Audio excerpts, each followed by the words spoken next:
प्रधानमंत्री को चुनने का चुनाव नहीं है, क्योंकि नरेंद्र मोदी जी प्रधानमंत्री नहीं बन रहे हैं कि इस देश के प्रधानमंत्री 4 जून को नरेंद्र मोदी जी नहीं होंगे। और मैं गारंटी कह रहा हूं कि जबरदस्त लड़ाई है। इन अरबपतियों ने आपसे सब कुछ छीना, सब कुछ पिछले 10 साल नरेंद्र मोदी जी ने इनको दिया।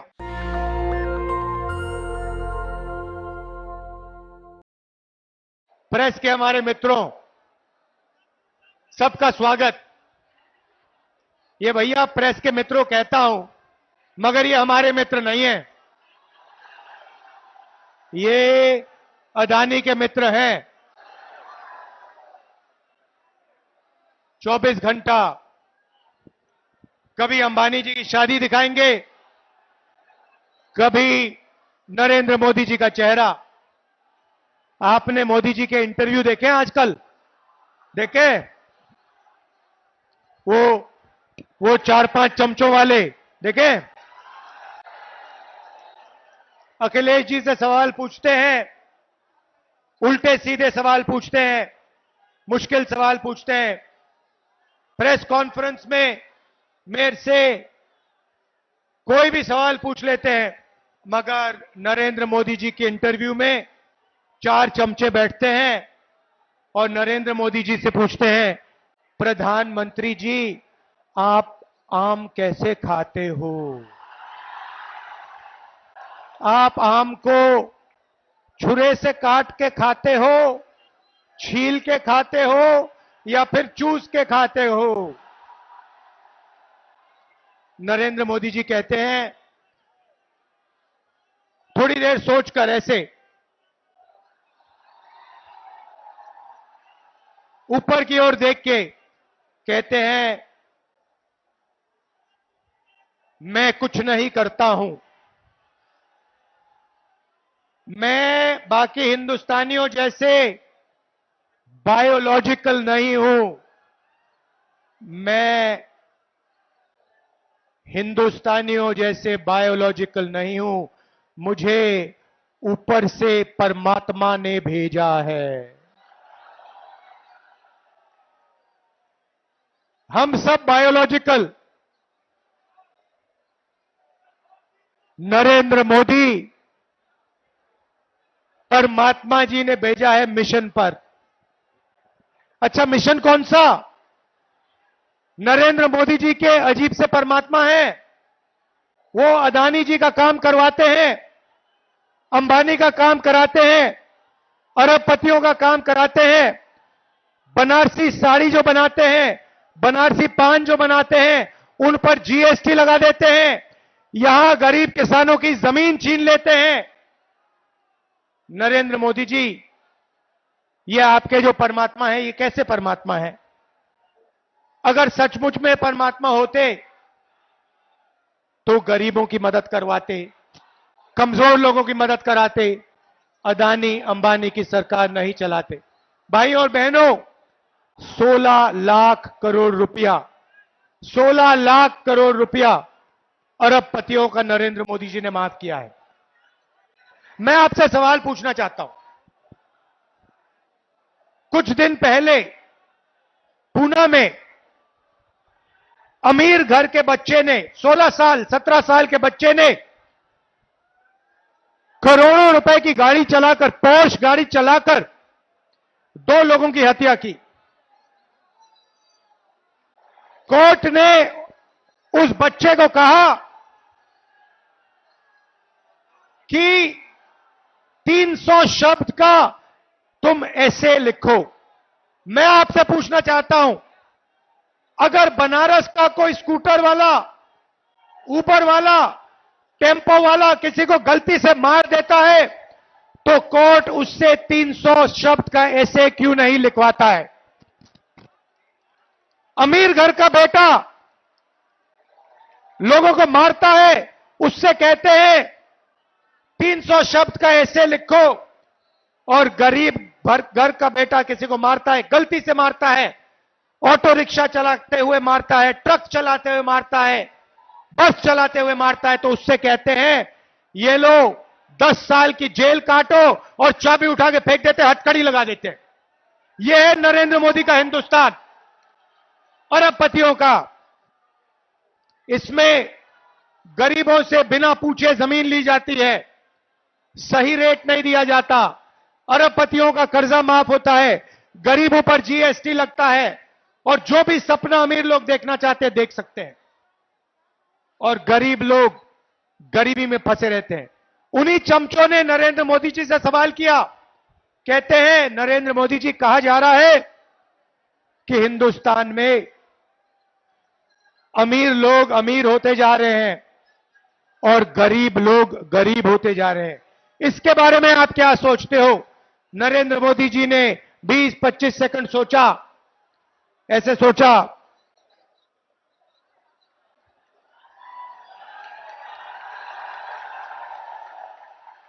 उसके बाद चमचों से कहते हैं, तुम क्या चाहते हो कि मैं सबको गरीब बना दूं? नहीं नरेंद्र मोदी जी, हम चाहते हैं कि जो सुविधाएं अमीर लोगों को मिले वो गरीबों को मिले। जो बैंक लोन उनका माफ होता है वही बैंक लोन छोटे व्यापारियों का माफ हो, वही बैंक लोन किसानों का माफ हो, वही बैंक लोन स्टूडेंट का माफ हो। जो उनके लिए आप करते हैं वो गरीबों के लिए आप कीजिए, ये हम चाहते हैं। नरेंद्र मोदी जी ने सेना का और हिंदुस्तान के देशभक्त युवाओं का अपमान किया। पहली बार उन्होंने जवानों को मजदूर बनाया। भाई और बहनों, अग्निवीर योजना को इंडिया की सरकार रद्द करने जा रही है। इस योजना को 4 जून के बाद इस योजना को हम ऐसे फाड़ कर कूड़ेदान में फेंकने जा रहे हैं। एक तरीके का जवान होगा, सबको शहीद का दर्जा मिलेगा, सबको कैंटीन मिलेगी, सबको पेंशन मिलेगी। हम ये अग्निवीर योजना नहीं चाहते हैं। अग्निवीर योजना के माध्यम से नरेंद्र मोदी जी चाहते हैं कि अमीर घर के बेटों को, बच्चों को पेंशन मिले, शहीद का दर्जा मिले, कैंटीन मिले, परिवार की रक्षा हो, और गरीब घर के बच्चों को कहा जाए, शहीद होने के बाद उनके परिवारों को कहा जाए कि हिंदुस्तान की सरकार आपकी देखभाल नहीं करेगी, आपको पेंशन नहीं मिलेगी, आपको शहीद का दर्जा नहीं मिलेगा। ये योजना बेकार की योजना है, नरेंद्र मोदी जी की योजना है। इसको हम खत्म करने जा रहे हैं, कूड़ेदान में फेंकने जा रहे हैं। बेरोजगार युवाओं को हमारा पहला काम 30 लाख सरकारी नौकरी देने का होगा। खाली पड़ी आपके हवाले कर देंगे। भाइयों और बहनों, सच्चाई यह है कि नरेंद्र मोदी जी ने नोटबंदी की, युवाओं से रोजगार छीना, छोटे व्यापारियों को खत्म किया, स्मॉल मीडियम बिजनेस खत्म किया, अरबपतियों को फायदा पहुंचाया। युवाओं को हम पहली नौकरी पक्की योजना देने जा रहे हैं। बैंक में खटाखट 8,500 रुपए, साल का 1 लाख रुपए, बेहतरीन ट्रेनिंग, 1 साल की नौकरी, बैंक अकाउंट में 1 लाख रुपए, प्राइवेट सेक्टर, पब्लिक सेक्टर, सरकारी अस्पताल, सरकारी कॉलेज, सरकारी ऑफिसेज में। हिंदुस्तान को बदलने की 2 योजनाएं हैं। पहली नौकरी पक्की, महालक्ष्मी योजना। भाइयों और बहनों, इसके पीछे सोच है। उन्होंने अरबपतियों के बैंक अकाउंट में पैसा डाला, अरबपतियों ने इस पैसे को अमेरिका में, जापान में, दुबई में खर्चा। हम आपके बैंक अकाउंट में पैसा डाल रहे हैं, आप इसको काशी में, वाराणसी में, उत्तर प्रदेश में, बाकी प्रदेशों में खर्च करोगे, शहरों में, गांव में खर्च करोगे। जैसे ही आप ये प्रोडक्ट्स खरीदना शुरू करोगे, वैसे ही हिंदुस्तान की अर्थव्यवस्था शुरू हो जाएगी।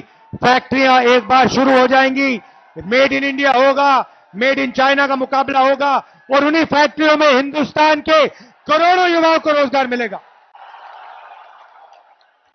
हम हिंदुस्तान की अर्थव्यवस्था को जंप स्टार्ट कर रहे हैं, चेन बना रहे हैं, गरीबों के बैंक अकाउंट में पैसा डाल रहे हैं, किसानों के बैंक अकाउंट में, मजदूरों के बैंक अकाउंट में, महिलाओं के बैंक अकाउंट में, बेरोजगार युवाओं के बैंक अकाउंट में पैसा डाल रहे हैं।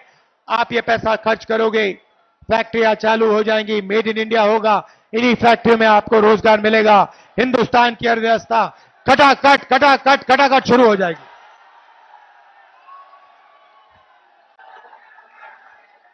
भाई और बहनों, अब अच्छी तरह सुनो, मैं आपको एक बात बताना चाहता हूं। नरेंद्र मोदी जी ने और बीजेपी के लोगों ने जिंदगी की सबसे बड़ी गलती की है। दलित भाइयों, पिछड़े भाइयों, आदिवासी भाइयों और बहनों, नरेंद्र मोदी जी ने और उनके नेताओं ने खुलकर अंबेडकर जी के कॉन्स्टिट्यूशन पर, अंबेडकर जी के संविधान पर आक्रमण किया है। उनके नेताओं ने साफ कह दिया है कि अगर वो चुनाव जीतेंगे तो अंबेडकर जी के कॉन्स्टिट्यूशन को, अंबेडकर जी के संविधान को वो फाड़ के फेंक देंगे। एक नेता ने नहीं कहा, अनेक नेताओं ने कहा है। वो इस किताब को, आपके भविष्य को, आपके दिल के भावनाओं को रद्द करना चाहते हैं, फाड़ के फेंकना चाहते हैं। ये इनकी जिंदगी की सबसे बड़ी गलती है। मैं इनसे कहना चाहता हूं, यह संविधान अंबेडकर जी ने दिया, गांधी जी ने दिया, नेहरू जी ने दिया और हिंदुस्तान की जनता ने, पिछड़ों ने, दलितों ने, आदिवासियों ने, किसानों ने, मजदूरों ने दिया। इस पर आपने आक्रमण किया। यह आपकी जिंदगी की सबसे बड़ी गलती है। मैं काशी की जनता को कहना चाहता हूं, इस संविधान को कोई शक्ति नहीं छू सकती। नरेंद्र मोदी छोड़ो, कोई पैदा नहीं हुआ है दुनिया में जो इसको छू सकता है, इसको फाड़ सकता है। भाई और बहनों, मैं आपको एक बात कहना चाहता हूं, एक बात समझिए और आप ये लिख के ले लीजिए। कहा जा रहा है, मीडिया में कहा जा रहा है कि अजय राय जी, नरेंद्र मोदी हिंदुस्तान के प्रधानमंत्री से लड़ रहे हैं। अजय राय जी आइए आगे। काशी की जनता, मैं आपको एक बात बताना चाहता हूं,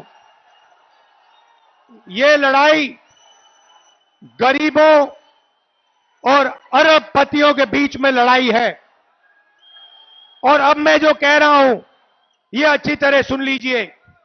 ये चुनाव अजय राय जी और प्रधानमंत्री को चुनने का चुनाव नहीं है, क्योंकि नरेंद्र मोदी जी प्रधानमंत्री नहीं बन रहे हैं। इस चुनाव में मुकाबला है नरेंद्र मोदी जी और अजय राय जी के बीच में मुकाबला है। मगर मैं आपको गारंटी कह के कह रहा हूं कि इस देश के प्रधानमंत्री 4 जून को नरेंद्र मोदी जी नहीं होंगे। इसीलिए यह चुनाव प्रधानमंत्री कैंडिडेट और अजय राय के बीच में नहीं है। यह चुनाव सिर्फ नरेंद्र मोदी जी और अजय राय जी के बीच में है। और मैं गारंटी कह के कह रहा हूं कि जबरदस्त लड़ाई है और इस लड़ाई को अजय राय जी जीत भी सकते हैं, भारी बहुमत से जीत सकते हैं। क्योंकि यह लड़ाई बनारस के ऑटो रिक्शा वाले, बनारसी साड़ी बनाने वाले, बनारस के किसानों, मजदूरों, गरीब लोगों के बीच में है। यह लड़ाई दलित, आदिवासी, पिछड़ा वर्ग, गरीब जनरल कास्ट और अरबपतियों के बीच में है। इन अरबपतियों ने आपसे सब कुछ छीना, सब कुछ पिछले 10 साल नरेंद्र मोदी जी ने इनको दिया। आपके एयरपोर्ट, आपके पोर्ट, आपका इंफ्रास्ट्रक्चर, सड़क के कॉन्ट्रैक्ट, डिफेंस इंडस्ट्री, अग्निवीर योजना अदानी जी के लिए बनाई गई है, हिंदुस्तान के जवानों के लिए नहीं बनाई गई है। नेशनल दस्तक की आपसे गुजारिश है कि अगर इसको बचाना चाहते हैं तो नेशनल दस्तक को सब्सक्राइब करने के लिए रेड कलर के सब्सक्राइब बटन को दबाएं, फिर बेल आइकन की घंटी दबाएं। नेशनल दस्तक को बचाने के लिए बहुत जरूरी है कि हर खबर को शेयर करें, लाइक करें, कमेंट जरूर करें।